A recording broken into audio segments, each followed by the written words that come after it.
Oh, geez. There we go. Thank you, Christina. That's what I'm talking about. So that should... okay, hang on. Can you hear me now? Can you hear me now? Somebody at least say they can hear me now. That should work.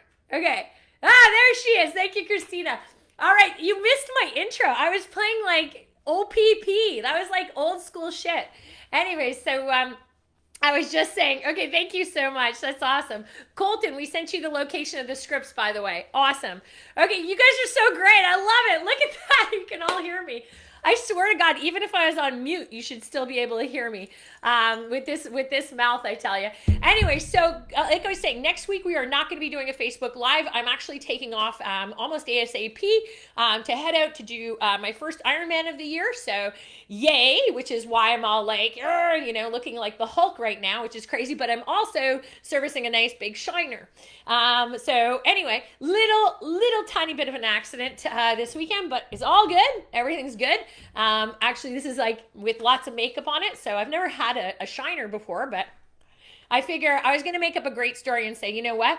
I was battling it out over commission, and this agent just was like dropping their commission. I just punched them, and there you go. And then I got punched back. But anyway, the story's not quite that exciting. So anyhow, but we are heading out to do our first Ironman, and I'm literally shitting my pants. So that's just how it is. All right, so let's talk about what we're here for, is how to build a business in a shifting market. Okay, there's some really key points you want to make. Is it a shifting market? It is. It's not a market collapse, so let's get over that whole the market's crashing, it's collapsing, all that kind of stuff, okay? What you're looking at is, for many of you, you haven't experienced what a balanced market is. So a balanced market is something where you're seeing we're going fast into a balanced market, but if you recall Canadian real estate, Canadian and American real estate, both, but Canadian especially, it zoomed right into a massive listing market like that. Okay, so we saw it jump up, jump down. This is what Canadian real estate does. It's, especially when the government's involved, you're going to see it transition quite a bit. So what you're seeing right now is you're feeling like the market's dipping right out. It's not. It's called a balanced market. Okay, if you look at all the absorption numbers, you can see it is a balanced market. For the first time in a long time, buyers are finally able to take their time, take a breather. Where you're going to see a lot of the shifting, though, mark my words, if you're not paying attention to this, you are going to run into a very challenging business building summer. Okay, so you cannot take this lightly, air quote, okay, or assume that it's going to explode. We don't know what the fall market's really going to look like because we don't know what the government's going to be doing. So when you don't know what the government's going to be doing, and you have a government like we have, it's anybody's guess. We called this a long time ago that we were going to move. If you recall my video back in November, I said, watch, we're going to hit June, July, August, boom, right into a balanced market. Where are we at? Balanced market. Okay, so I know my stuff. I'm not an economist. I just go based on, we coach a lot of companies, we coach a lot of teams. We go based on what we hear, what we see, and I study different changes in the marketplace. So let's forget about all that and let's just go, how do we build a rockin' business in this market? Every market has a wicked opportunity. So it doesn't matter who you are. This is a great opportunity to build your real estate business. It doesn't matter, okay? It doesn't matter if it was a buyer's market, seller's market, or balanced market. It's a business. Business shifts all the time, okay? You know what? Just because if you own a steakhouse and you know what? Let's say there's a bunch of vegetarians, that move to the area, or 6 vegetarian restaurants open, that shouldn't impact your business. Okay, it means you have to move things around. You have to do different things. Okay, so let's get down into it. All right, so, and again, remember, if you don't listen, I'm going to give you a shiner, okay? No, I'm kidding. I'm only kidding. All right, so this is my favorite type of market, by the way. That's why I'm excited about this. Here's the first suggestion I'm going to suggest you do, okay? We are literally just at that 5.5 months into your real estate year, or your business year, as we like to call it. First thing you want to do is you want to see where the year has ended up, okay? So if you have goal number 1, you want to take a look and you want to say, okay, here was my annual goal. If you started the year off without a goal, then you know what? I don't have anything nice to say about that. So we're just going to move on from it. You should always have a goal. If you're a true business owner, you should have a goal. If you ever look at the book Good to Great, okay, it talks about having a destination in your business or your life or your company, but you don't know where you're going. Okay, so it's very confusing for the brain. My background, I love neurosciences. So the truth is if you don't have somewhere that you're going, your brain is like, what do you want me to do? Right? So it's like either you're going somewhere or you're not going somewhere. Give your brain an idea of where you're going.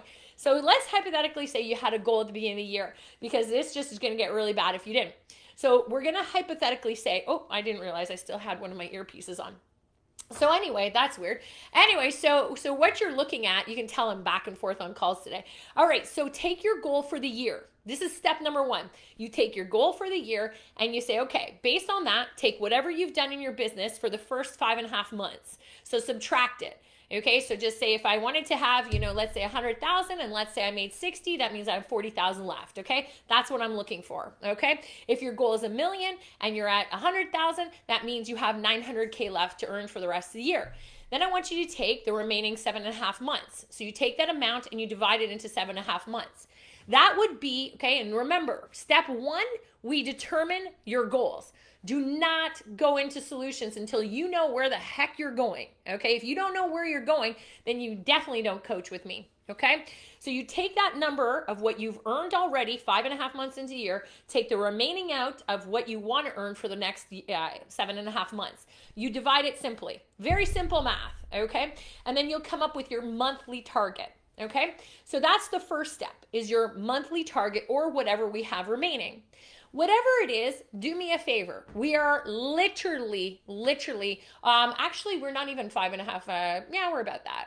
Yeah, we're 4.5 months through the year, so take that math. So anyway, 4.5 months through the year, I want you to really remember something. You can change an entire business with what's left of the year. Okay, so if anybody is frustrated with your goals, feel they're not realistic, you need to throw that shit in the garbage. Okay, you need to just ignore it. All right, I do not believe that you can't turn any business around with what we've got remaining. If you wait until the end of June to do this and you watch this then it's too late. Okay, I'm going to be honest with you. You need to adjust your goals based on how far you really are.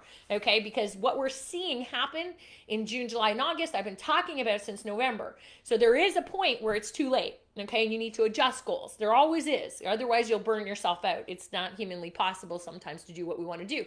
Right now, you got plenty of time to change anything in your business. You're not happy with where you are, you can change it. Easy peasy lemon breezy. Okay, it's about how much you want to put into your business and how much you don't. If you're behind and you want to sit at the cottage all summer and you don't want to do anything, that's on you, man. But you got to really look, because this is an opportunity of a lifetime. I'm telling you, I love this market. So what you want to do is you take your goals, you know what you've got for the rest of the 7.5 months of the year, because you're going to cut off a little bit for Christmas, let's be fair, and you want to take your goals. When you take those goals, I want you to then take a look and say, this is what I monthly could do. I would not be waiting till September. Again, if you're doing that, I don't think September is going to be what we think it is. I'm not going to do my forecast until June for September, okay? I got an Ironman to crush. Right now, that's going to be a priority right now. So here's the thing. Take June, July, and August and the remaining part of May and ask yourself, based on that, how much of that do you want to crush? Okay? Do you want to crush 200, 300? What do you want to do? Okay? Whatever the GCI amount or the income that you want your company to earn, you're going to take that 3-month time period of 90 days, a little bit more than that because we have about 2 weeks left of May. So you're going to take that 3 months plus 2 weeks, and you're going to say, how much in that time period business can I possibly do? What am I willing to give from now until August 31st? That's the question you need to ask yourself. Come up with a quantifiable number. I'm coaching you guys on this, okay? So come up with a quantifiable number. If you don't have a number, again, how are you know you're going to get there? Okay, then what I want you to do is I want you to take that number of what you want to earn and I want you to divide that into your average commission check. And then you have your number of units that you need to sell. Okay, and then I want you to give yourself 50% conversion on all appointments. So basically, if I take the number, I divide it, and it says I need to do 10 sales. Okay, I want to ask myself, how many of those 10 sales do I want to come from listings? How many I want to come from buys? Okay, and if you're a local business owner, you can do the same thing with your numbers. So if I want to do 5 listings, 5 buyers, perfect. Give yourself 50% conversion, which means that's 10 sales, 5 and 5. So that means you need 20 appointments. Okay, and if you can't convert at that level, then you need to go 30 appointments. It's that simple. Okay, you got to be very careful about the numbers that you set for yourself.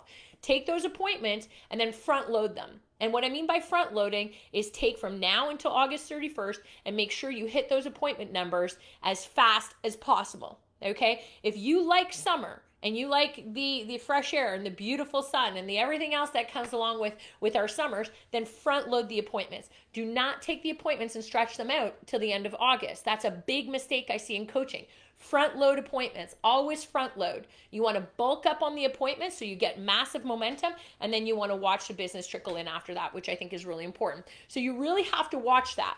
Okay, and that's going to set your goals and your targets, okay? So boom, I'm doing that. So that's the first part. Set the goals, set the targets. That's the way I would do it. Do not, like I said, do not think you can't do this. Anything is possible with this. Point number 2, you need to know your numbers. You need to watch how your individualistic markets are shifting, period. I study data like it's nobody's business. I'm up all the time looking at data like a ninja. So I'm on it, okay? So you need to be looking at your data consistently. And what I mean by that is, what is your absorption number? What is happening? Go back in history. I've showed a lot of coaching clients this. Prime was 3.2 way back in 2017-18 shift. So take a look. What did your market do in 2018? Look up all the solds from 2018. Look at your market report from 2018 and take a look, because our prime rates are shifting at the same rates. Okay, so they're doing almost the exact same strategy. So understand what your market's done in 2018, and that's going to probably give you a good snapshot. Did the prices drop? Not likely. You know what? Did the sales go down? Most did. Okay, so what I would expect, okay, how I think it's going to play out, and again, I've been right pretty much through all of COVID. So I'm not any smarter than anybody else. I just look at patterns, and I'm able to look at patterns in a different way than a lot of people do. I would guess that there's going to be 16 to 20% less purchasing happening in this next time period. Okay, taking us to August 31st. I would guess 16 to 20%. If you want a good reflection of that, the nice snapshot of good weather we just had is a really good indicator. We had beautiful weather that just happened. What did your market do? Okay, take a look. Most of the markets slowed down a bit. That's your forecast. But anyway, 16 to 20%, if the rates go up, and a lot of little factors, which I think are going to happen, if all that happens, then you're going to see about a 16 to 20% less activity. That does not mean prices are going to bottom out. That doesn't mean that there's going to be, tons less listings. That's the intention of what's supposed to happen. So 16 to 20% is what we'll prepare for.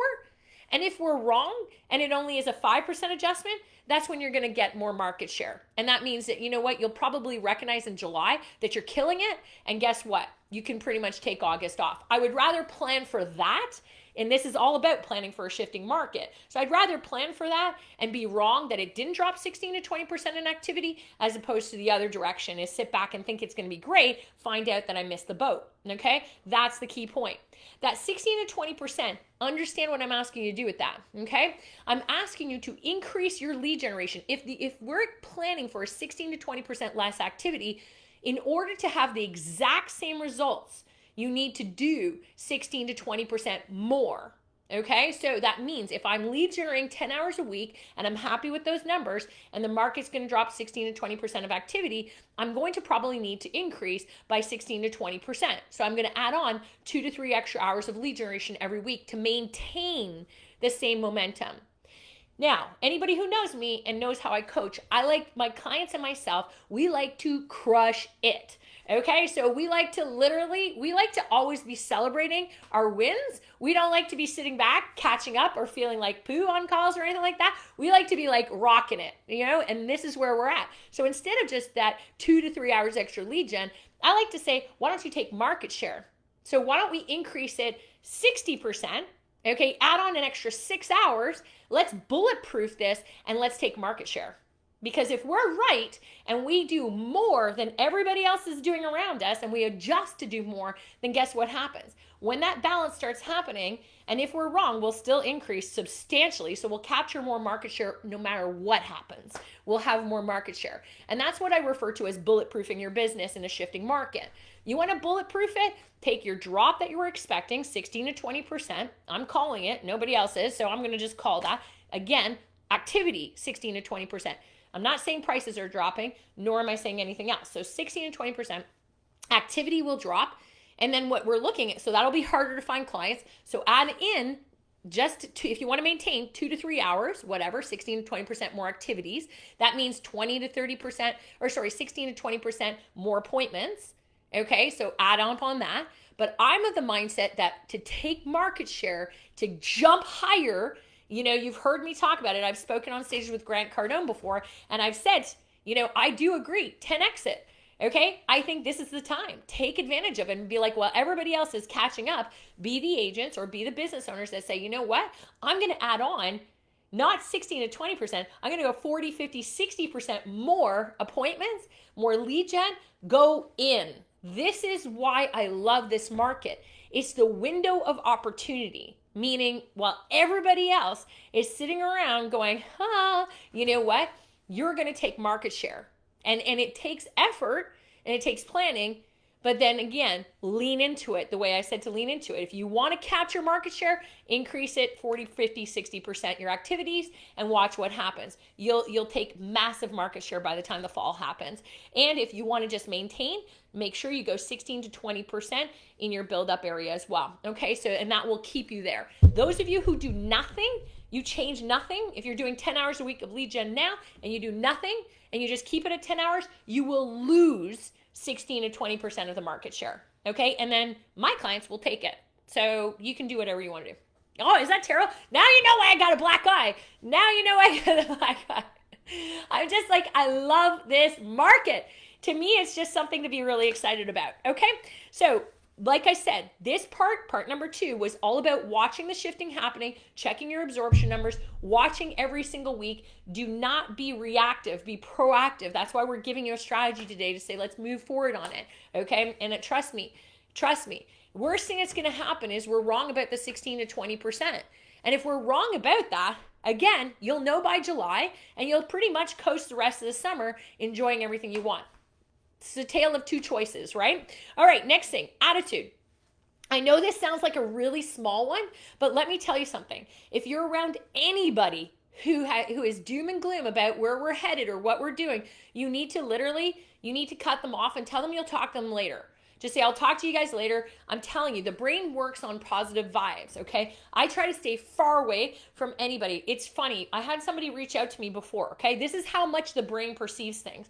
Okay, like I said, I'm leaving for my Ironman literally any minute. So I'm leaving for my Ironman, and somebody who else is training for an Ironman reached out to me the other day and said, about 2 weeks ago, said, I'm exhausted. And just this big, long email that I read that talked about how tired they were. Now, this person doesn't train the same as me. I train way more intense. But this person was like, now, all due facts, it's fine. Okay, I get it. But I read this entire email about this individual gassing out how exhausted they were, blah, blah, blah. What do you think happened to me? I got so tired, and all I kept replaying in my head was that email over and over and over again. And I'm like, what am I doing here? Why am I even like, no, I'm not that person, right? So that's what ended up happening, is that what you program yourself, if you don't think that the people around you influence where you're going, let me tell you something, success leaves clues.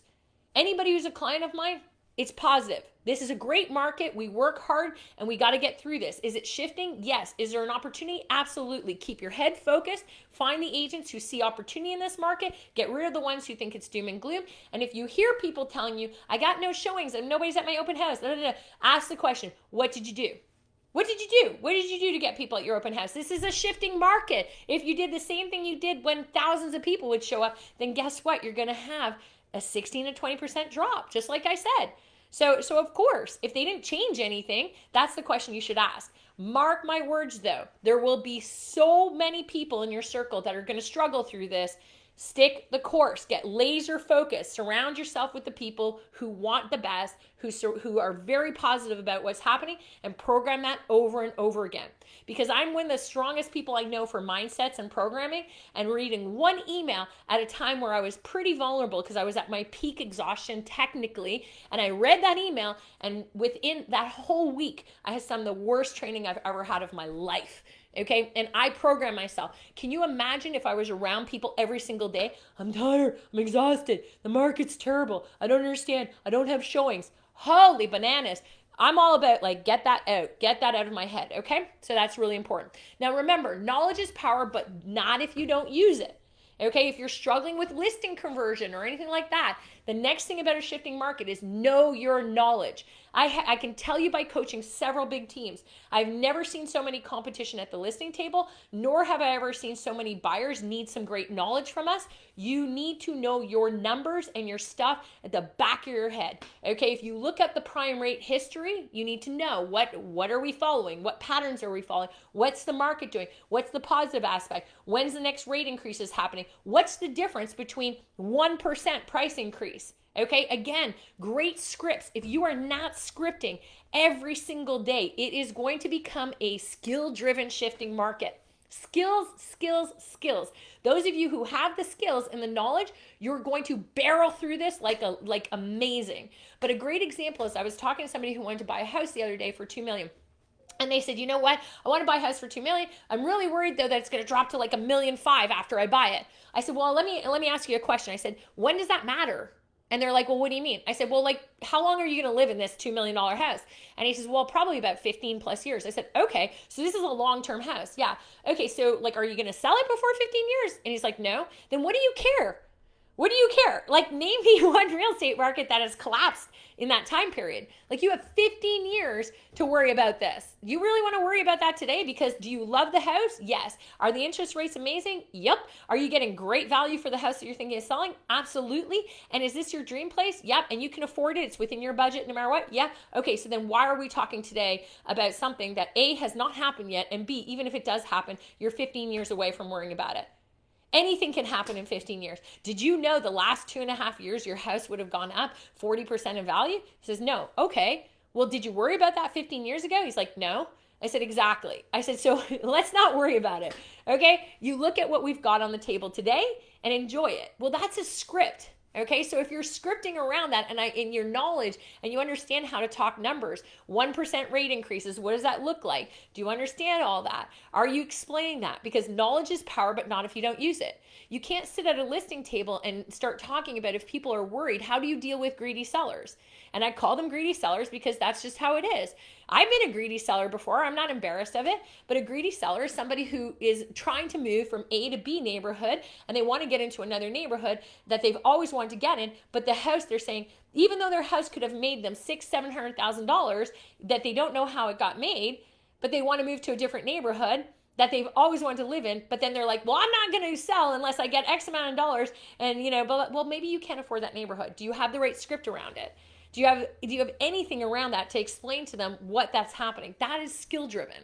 When you're in a shifting market, the best advice I can give you is practice your scripts. If you do not practice your scripts, I am telling you, it is the number one thing that is going to help you throughout this marketplace. And you know I'm a script master, so I do believe in scripts at a high level, but you must know your scripts. You must know how to explain to your clients what's happening, but you equally need to understand and listen to where the priorities are for them. Because you're going to compete with more listing clients at any listing agents all the time now. You're going to be competing, and it's not just about I have the nicest marketing. It's about, are you listening? Are you scripted? Do you understand what the biggest issues are? Do you understand how to walk them through it? This is a very confusing industry right now. So we don't need you to sit there and panic. It's shifting into a balanced market. Okay? The economy is different. You need to know how to talk about that. You can't ignore it like we did in COVID for 2.5 years. You need to sit back and you need to say, okay, here's strategies that we're working on. You need to look at it and say, understand, why are rates being increased? What does that have to do with inflation? What is the whole purpose of trying to balance our spending against inflation? Understand that there's always a good reason behind this. And understand another thing, no government wants to crash an economy in real estate. Okay? Nobody does. Okay, that is not the intention. So rest assured there's ways to get around it. So know your scripts, because I'm telling you, I'm seeing a lot more people win listings in a shifting market or a balanced market. I'm seeing tons and tons of people competing, and they're losing because they don't have enough knowledge at the table. They don't have enough tools. They're way more focused on watch my social media following, look at my pretty little this, or look at my that. That's not the point. These are real issues. And always remember, a house is an investment. Yes, it's where you grew up with your family. Yes, it's all personal and emotional, but understand something. It is still an investment, okay? So you need to speak in terms of investment, and that's going to be a big one, okay? And then the final thing for you here is this, okay? Two final things. A, do not panic. Seriously, don't panic. Don't ever panic. This is not a panic moment. This is a massive opportunity to build your business to the next level. Huge. If you follow those steps, you set your goals, set your targets, work your numbers backwards. That's your starting point. You surround yourself with positive people who see opportunities everywhere. You know your knowledge about the market, the conditions and everything. Then you know you improve your skills and your scripting. How are you not going to win? This is not a different market. This may be different for you because maybe you've never been through it before. But let me tell you something. There's a window, and the window exists, and that window is called market share. And you know what? It's not bad. It's just we have an ability to up our skills, up our game to get there. The final thing is this, is that your database is so important right now. You have no idea. So if you're ignoring that foundational part, which is your database, building it, growing it, communicating with it, learning how to build relationships with people in it, I'm telling you, do not take your eye off that prize. Best advice I'm going to give you in a shifting market, your best, easiest sources of business is your databases. If you're struggling with your databases, you need to get help. You need to figure it out. Do not put it on the back burner. Do not give it to a third party to deal with. You need to build a great database of people who support you and know you and surround you. Watch my six database video, do whatever it is, but grow that database tremendously for the rest of the year. Set a goal of like 100 people a month. Build your Facebook database. Put your target ads like we talked about there. Build relationships with the people who you know. Best opportunity is to continue to grow that database. It is the core, and it will keep you in whatever we've got happening in the fall. If you focus in on adding and building and growing those relationships and throwing caution to the wind and reaching out to your database, you are going to nail it. Okay? So I'm going to let you go. Marinate on this. I am out of here. I'm off to do my Ironman. I will see you on the other side of it. So I will not be coaching next week on here, but I will see you the week after as a new version, hopefully with less of a black eye. We'll see you guys later. Hope you learned a lot. Bye.